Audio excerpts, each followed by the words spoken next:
अस्सलाम वालेकुम स्टूडेंट्स। बेटा कैसे हैं आप लोग? अल्लाह से पूरी उम्मीद है कि इंशाल्लाह आप लोग खैरियत से होंगे। आज हमने लास्ट लेक्चर में चैप्टर नंबर 2 की एक्सरसाइज की थी, जिसमें हमने चैप्टर नंबर 2 के एमसीक्यूज किए थे, क्योंकि हमारा थोड़ा सा पैटर्न भी हो सकता है चेंज हो जाए और एग्जाम एमसीक्यूज बेस चांसेस बन रहे हैं। अभी फाइनल नहीं हुआ है, बात चल रही है। तो देखिए, प्रपोजल दिया हुआ है, क्या होता है जैसे फाइनलाइज होता है फिर हम उसके हिसाब से अपने आप को अपनी स्ट्रैटेजी चेंज करते रहेंगे। ये हमारी मजबूरी है कि फाइनलाइज नहीं कर पा रहे हमारे जो एजुकेशनल डिपार्टमेंट्स हैं। तो बहरहाल मैं चैप्टर 2 लास्ट टाइम किए थे हमने एमसीक्यूज। मैं अब आपको चैप्टर नंबर 3 के एमसीक्यूज पे लेके जाना चाह रहा हूँ, मगर उससे पहले मैं एक दो टॉपिक्स चैप्टर नंबर 3 के थे जो मुझे लगता है कि रह गए थे, तो वो हम डिस्कस कर लेते हैं ताकि फिर हम उसके एमसीक्यूज कर सके। ठीक है। तो सबसे पहले हमारे पास एक ऑप्शन होता है माइक्रोसॉफ्ट वर्ड में, टेबल ऑफ कंटेंट्स। ये क्या होता है समझाता हूं आपको। देखिए, आपने अपनी एक बुक लिखना चाह रहे हैं, आपने अपनी एक बुक लिखी और अब आप चाहते ये हैं कि उस बुक के अंदर आपने जो जो हेडिंग यूज की हैं उनका एक इंडेक्स मेंटेन होता रहे कि भाई कौन सी हेडिंग कौन से पेज नंबर पे मौजूद है। तो आप चाहते हैं कि एक टेबल जैसा, जस्ट लाइक इंडेक्स, जिस तरह हमारी बुक में इंडेक्स होता है, आप इंडेक्स का नाम दे सकते हैं इसको कि टेबल ऑफ कंटेंट्स, कि आपके पास एक ऐसा टेबल हो बुक की स्टार्टिंग में, जस्ट लाइक इंडेक्स, जिसमें आपके सारे कंटेंट्स यानी सारी हेडिंग्स मौजूद हो और आगे पेज नंबर लिखा हो। ताकि लेट सपोज आपको कोई पर्टिकुलर हेडिंग ढूंढनी है, आपको ढूंढना है फॉर एग्जांपल फर्स्ट जनरेशन, तो आप इंडेक्स में जाएंगे, टेबल ऑफ कंटेंट्स में जाएंगे, वहां लिखा होगा फर्स्ट जनरेशन और आगे आगे पेज नंबर लिखा होगा। और अगर आपकी वो हेडिंग चेंज हो जाती है या उसका पेज नंबर चेंज हो जाता है कि आपने कुछ पैराग्राफ और ऐड कर दिए, तो वो जो जनरेशन की हेडिंग थी फर्स्ट जनरेशन की, लेट सपोज पेज नंबर 4 से मूव हो गई पेज नंबर 5 पे, तो वहां पे टेबल ऑफ कंटेंट्स के अंदर भी ये चीज अपडेट होती रहे कि भाई अब ये हेडिंग पेज नंबर 4 पे नहीं है, अब ये हेडिंग पेज नंबर 5 पे चली गई है। तो जिस तरह हमारा इंडेक्स होता है ना, समझ लें वही चीज है टेबल ऑफ कंटेंट्स, कि आपके उस डॉक्यूमेंट के अंदर जितनी हेडिंग्स हैं, हर हेडिंग का नाम आ रहा होगा और सामने पेज नंबर लिखा आ रहा होगा, ताकि अगर आपको कोई हेडिंग सर्च करनी है तो आप जाएं टेबल ऑफ कंटेंट्स के अंदर, वहां आप हेडिंग को सर्च करें और देखें कौन सा पेज नंबर है और डायरेक्ट उस पेज नंबर पे आप जंप कर जाइए। तो मैं आपको एक सैंपल फाइल पे लेके जा रहा हूं और हम डायरेक्टली इसका डेमो कर लेते हैं। तो मेरे साथ रहेगा, मैं जब तक इसको शेयर करवा लेता हूं।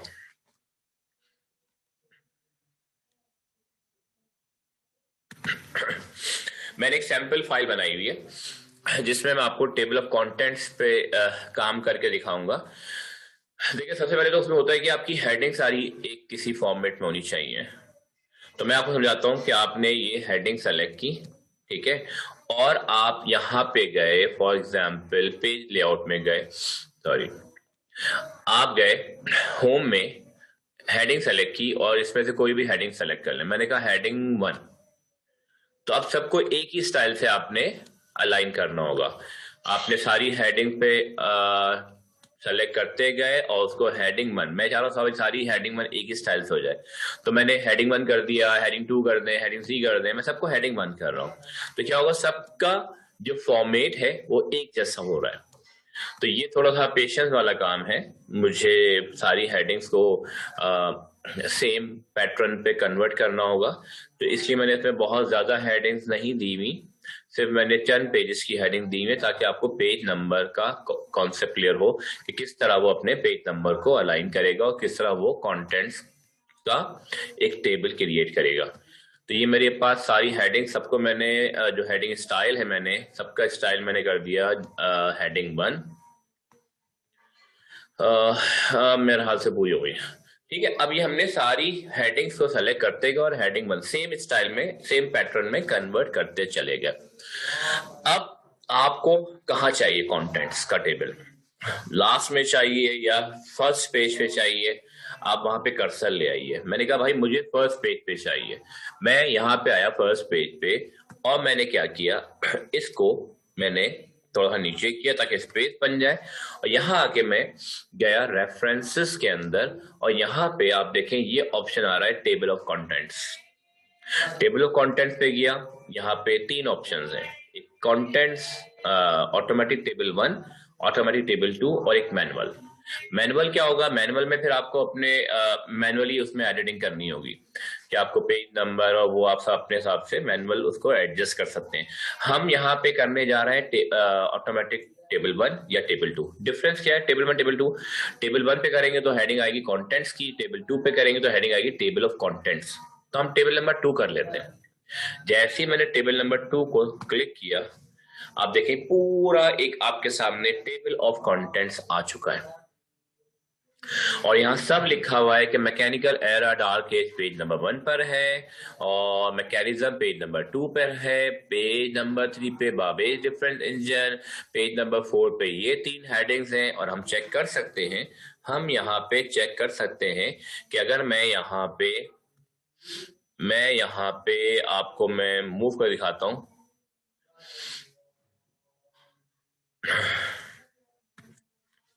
देखिए मैं आपको फिर दिखाता हूं मैंने क्या किया। देखें मैं यहां पर आया, लेट्स सपोज मुझे जाना है लिबनीज़ कैलकुलेटर पे। यहां मैंने क्या किया, कंट्रोल के साथ मैंने क्लिक कर दिया, कंट्रोल के साथ मैंने यहां क्लिक किया तो देखिए लिबनीज़ कैलकुलेटर मूव हो गया। लेट्स सपोज मुझे जाना है हरमन हॉलरिच के ऊपर। मैं यहाँ पे आया और मैंने यहाँ कंट्रोल के साथ क्लिक किया तो मैं डायरेक्ट हरमन हॉलरिच पे मूव कर गया। अच्छा, एक तो ये हो गया कि हमारा टेबल ऑफ कंटेंट बन गया, हर हेडिंग कौन से पेज नंबर पे मौजूद है ये हमारे पास ऑटोमेटिक उसने टेबल एक क्रिएट कर लिया। अब मैंने कहा कुछ चेंज, लेट्स सपोज बाद में कुछ चेंजेस की मैंने।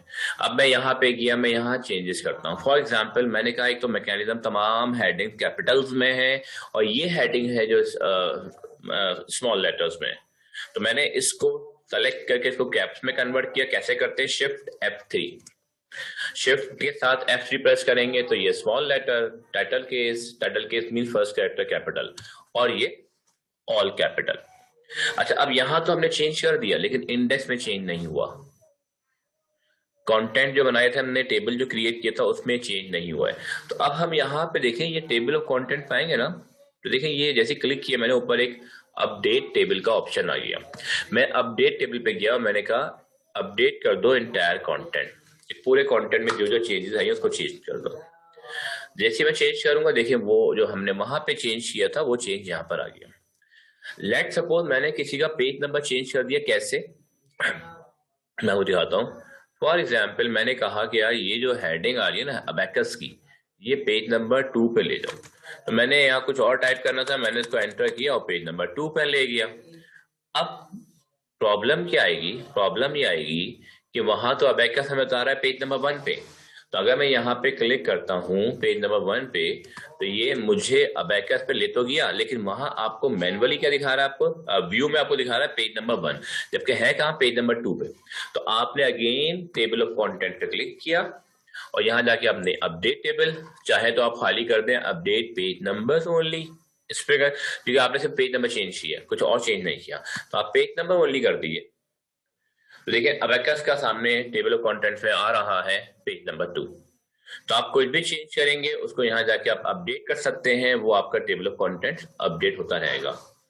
ठीक है। अच्छा, एक चीज और मैं आपको यहाँ पे करके दिखाता हूँ कि लेट सपोज यहाँ पे होते होते होते मैं यहाँ पे चला गया नेक्स्ट पेज पे और मैंने यहाँ पे लिख दिया फॉर एग्जाम्पल एक हेडिंग मेरी फर्स्ट जनरेशन और मैं चाहता हूं कि ये भी हमारा उसी में कंटेंट में ऐड हो जाए।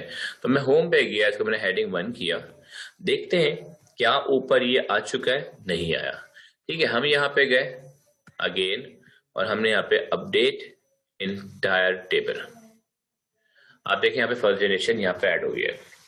तो आपका जितना भी डॉक्यूमेंट बढ़ता जाए आप अपने डॉक्यूमेंट को इंक्रीज करते जाए, बट सारी हेडिंग्स आप सिमेट्री में रखें, मतलब एक ही स्टाइल में रखें और ऊपर जाके आखिर में फाइनली जाके आप ऊपर जाके अपडेट कर दीजिएगा टेबल ऑफ कंटेंट को। यहाँ पे अपडेट टेबल का ऑप्शन आएगा, यहाँ पे इंटायर टेबल को अपडेट कर दीजिएगा। तो क्या होगा, ये आपका बड़ा अच्छा सा एक इंडेक्स मेंटेन होता रहेगा जिसमें आपको अगर सर्च करना है, लेट सपोज आपको जाना है फर्स्ट जनरेशन में, तो आपने यहाँ पे आके सिर्फ क्लिक करना है, ये सेलेक्ट हो गया। अब आपने जाके यहाँ पे कंट्रोल के साथ आपने शिफ्ट दबा देना, कंट्रोल के साथ आपने क्लिक कर देना है, तो आप डायरेक्टली उस हेडिंग के ऊपर जंप कर जाएंगे। तो आई होप कि आपको टेबल ऑफ कंटेंट्स का कॉन्सेप्ट क्लियर हो गया होगा। ना हो, किसी को कंफ्यूजन हो तो एक दफा इसको दोबारा रिवाइंड करके बैक करके देख लीजिएगा, आपको ये चीज आराम से क्लियर हो जाएगी। ठीक है, तो एक तो हमारा टॉपिक ये था। अच्छा, अब हमने एक चीज और डिस्कस करनी थी। हमारे पास एक ऑप्शन होता है हाइफेनेशन और एक लाइन नंबर का। वो क्या होता है मैं आपको दिखाता हूँ। मैं यहां से गया नीचे, फॉर एग्जाम्पल मैंने ये कहा कि मुझे हर लाइन का नंबर चाहिए, तो मैं यहाँ पे गया और मैं आपको दिखा दूं मैं कहाँ जाऊंगा। मैं जाऊंगा पैराग्राफ में, सॉरी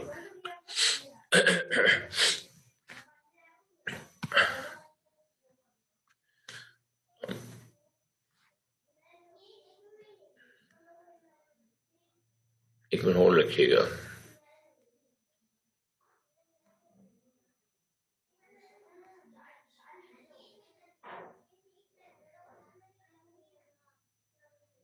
बेटा आवाज बंद करोगे अपनी?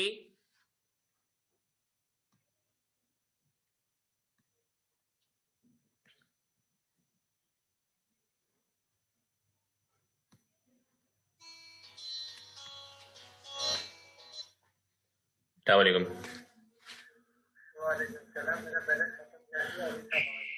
अच्छा, और बेटे तो नहीं आज? तो तुम अपने नए नंबर से कॉल करते हो ना वाली? ये तो वहां किसका नंबर आ गया भाई? तुमने पत्नी कितनी सिमें ली हुई यार? अपने नंबर से कॉल करो, मिस कॉल मारो तो मैं कॉल पे करूंगा। ठीक है वाली, अल्लाह हाफिज, थैंक यू यार, अल्लाह हाफिज।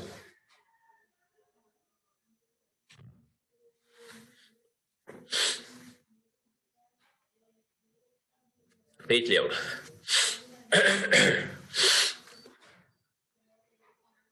तो देखिए यहां पे, अच्छा ये हमने टेबल ऑफ कंटेंट पे काम कर लिया। अब मैं आपको एक नया ऑप्शन करवा रहा हूँ जिसके अंदर हमारे पास होता है एक हाइफेनेशन का। क्योंकि हमने एक लेक्चर में page size, orientation, margin, column पे काम किया था, आपको याद होगा, पिछले लेक्चर उठा के देख लीजिएगा। एक दो पॉइंट और थे जो हम डिस्कस कर रहे हैं यहाँ पे। एक होता है लाइन नंबर्स का ऑप्शन पेज लेआउट के अंदर, और एक होता है हाइफेनेशन के अंदर, एक होता है हाइफेनेशन। इनको हम डिस्कस करते हैं क्या होता है। देखिए अगर मैं यहाँ पे लाइन नंबर देता हूं, मैं यहाँ पे गया पेज लेआउट में और मैंने यहाँ पे लाइन नंबर पे क्लिक कर दिया और मैंने कर दिया कंटिन्यूअस, तो क्या होगा, आपकी हर लाइन, जितनी भी लाइंस आपने पैराग्राफ में उस डॉक्यूमेंट में यूज की हैं, उन सबको एक एक लाइन नंबर असाइन कर दिया जाएगा। ये देख लिया आप। इस तरह आपको टोटल आपकी लाइन नंबर पता चल जाएंगी, आप इसमें कौन पेज में आप इस डॉक्यूमेंट में कितनी लाइंस आप टाइप कर चुके हैं, कौन से लाइन नंबर पे आप पहुंच चुके हैं। तो ये समटाइम काम आ जाता है।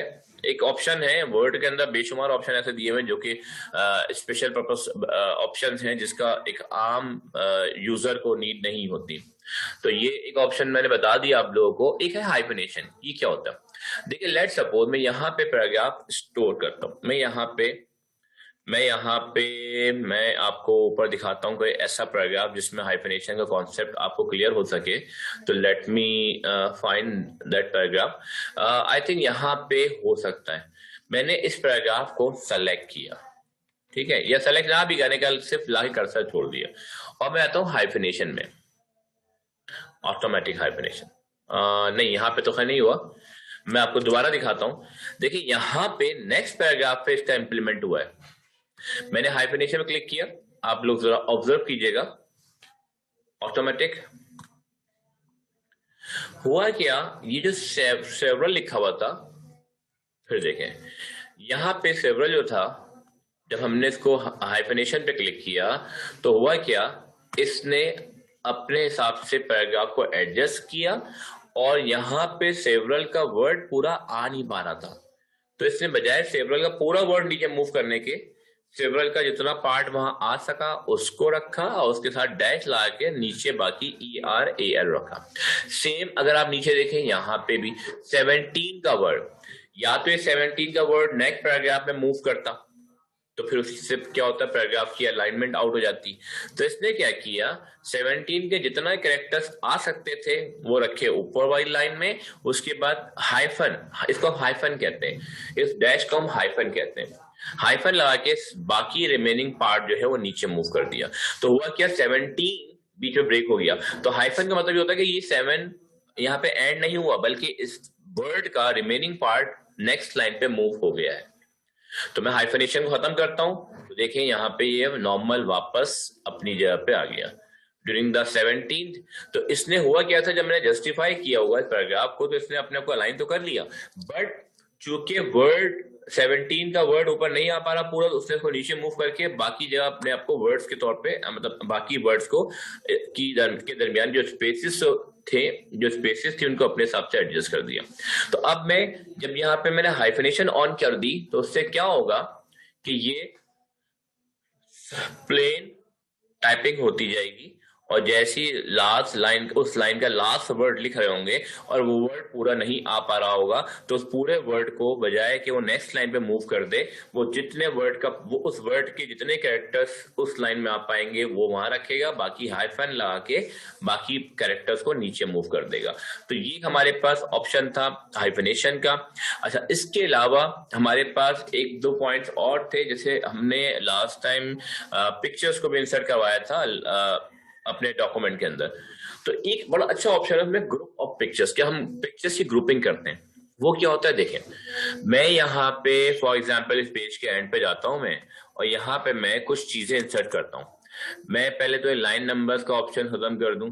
अच्छा, अब मैं यहाँ पे गया, इंसर्ट पे गया, लेट सपोज मैंने कुछ शेप्स यहाँ पे इंसर्ट किए, ये मैंने इंसर्ट किया फॉर एग्जाम्पल, और मैंने इसके साथ एक और शेप इंसर्ट करने की कोशिश की, वो क्या है, लेट्स सी। मैं यहाँ पे गया, मैंने एक और शेप इंसर्ट किया, वो कर दिया मैंने फॉर एग्जाम्पल सर्किल, ये सर्किल, ठीक है। अब मैं इसको नीचे मूव करता हूं और इसको मूव करता हूं, तो क्या होगा, इनकी थोड़ी अलाइनमेंट हो सकता है आउट हो जाए। वो जो सर्किल या ओवल शेप था उसको मैंने कम मूव कर दिया, स्क्वायर को, रेक्टेंगल को ज्यादा मूव कर दिया। मैं ही चाहता हूं कि ये पूरी मैंने एक डायग्राम ड्रॉ कर ली, लेट सपोज मैं यहाँ डायग्राम ड्रॉ करके दिखा देता हूं आपको।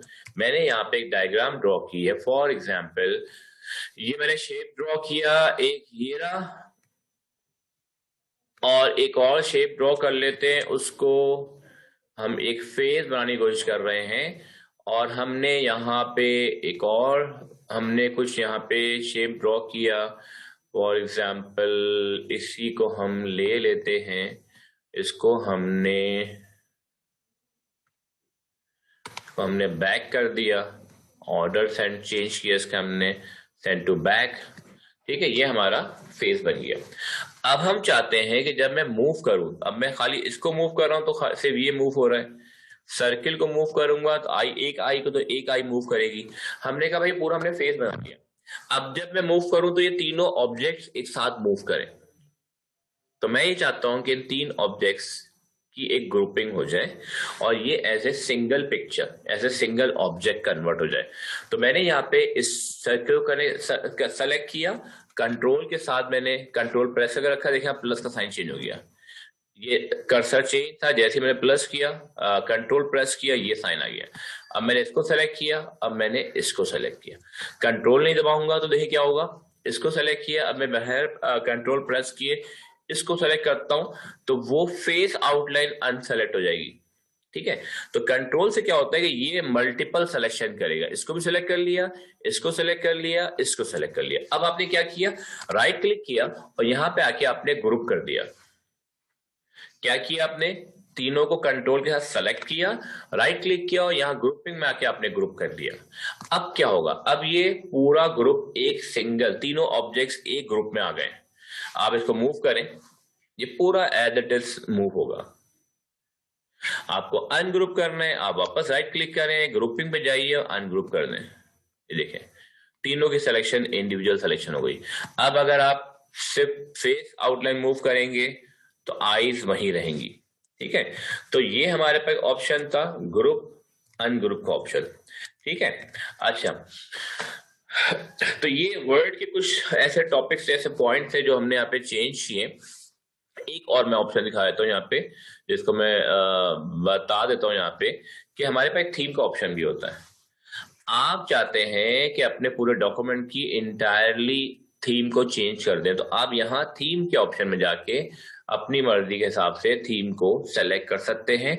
आपका पूरा डॉक्यूमेंट उस थीम के हिसाब से चेंज हो सकता है। तो अगर आप थीम चेंज करते हैं तो आपके पूरे डॉक्यूमेंट की थीम चेंज हो जाएगी। उसमें कलर भी आप अपना ऐड कर दें, फॉन्ट चेंज कर दें, तो फिर जो आपने थीम फाइनलाइज की होगी, आपका डॉक्यूमेंट उस थीम के ऊपर इंप्लीमेंट होगा। ठीक है, तो यहां तक तो बात समझ में आ गई हमें। कुछ थोड़ी बहुत आपको यहाँ देखें, कुछ चेंज आपको यहाँ दिख भी रहा है, कलर और चेंज करनी है अपने, तो इस थीम को भी जरा आप एक्सप्लोर कर लीजिएगा प्लीज।